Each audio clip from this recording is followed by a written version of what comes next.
Le gentil facteur ou lettre à des gens célèbres, épisode 4. Une fois encore, le gentil facteur enfourcha sa bicyclette. En route pour un magnifique palais. Les rossignols chantaient, et une porte-carte indiquait « Vendu » avec une lettre pour Cendrillon. Quelle surprise! SAS, la princesse Cendrillon. Le palais, route du mi-temps du royaume.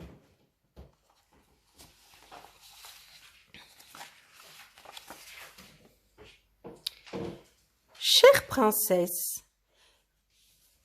les presses Petits Pas souhaitent publier prochainement un album illustré destiné à un jeune public commémorant votre récent mariage avec SAS, le prince charmant. Nous vous adressons ci-joint une épreuve de cet ouvrage, espérant qu'il vous donnera entière satisfaction. Nous pensons que cette version abrégée de la merveilleuse histoire d'amour que vous venez de vivre trouvera en librairie l'accueil chaleureux qu'elle mérite. Espérant que la nouvelle installation de votre Altesse est conforme à ses vœux, nous souhaitons vous y voir vivre pour toujours, heureuse à jamais. Votre tout dévoué et loyal sujet, Pierre Petit Pas. Les presses Petits Pas, place Patatras, Parpeville. Cendrillon, histoire d'une princesse de conte de fées. Il était une fois une jeune fille nommée Cendrillon qui avait une cruelle belle-mère, deux méchantes et affreuses belles-sœurs et un père qui n'était pas souvent là. Un jour, le facteur apporta une invitation au bal du roi.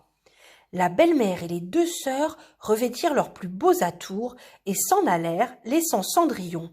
Elle ne pouvait pas aller au bal. Elle n'avait rien à se mettre et pas de moyen de transport.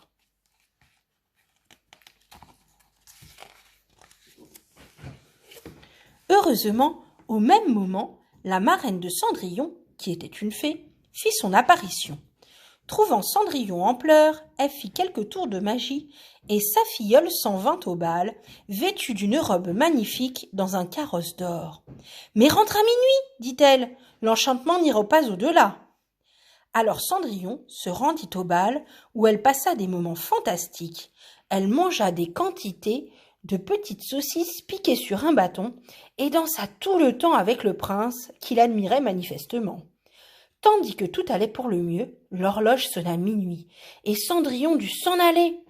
Le prince en fut inconsolable, mais heureusement pour lui, il trouva une des petites pantoufles de verre de Cendrillon, ce qui lui redonna courage. Dès le lendemain, il se mit à la recherche d'une jeune fille dont le pied entrerait dans la pantoufle, puis il la demanderait en mariage. Toutes les demoiselles de la ville, jeunes et vieilles, y compris. Alors les affreuses sœurs essayèrent la pantoufle, mais en vain. Enfin, Cendrillon l'essaya, et elle lui alla, bien sûr, et il advint ce qui devait advenir. Alors, on célébra le mariage de Cendrillon et du prince. Des télégrammes de félicitations arrivèrent de tous les coins du royaume, et les journaux relatèrent les faits. « Une princesse de conte de fées » titraient les journaux, ce qui, disons-le, n'avait rien d'exagéré. Fin. Un récit romantique de bonnes fées, de pantoufles de verre et de petites saucisses. Une très belle histoire d'amour. 5,90 €. Cendrillon, ravi, lut son petit livre. Le gentil facteur but du champagne et, un peu ivre, regagna en zigzagant la campagne. Hops! Hops!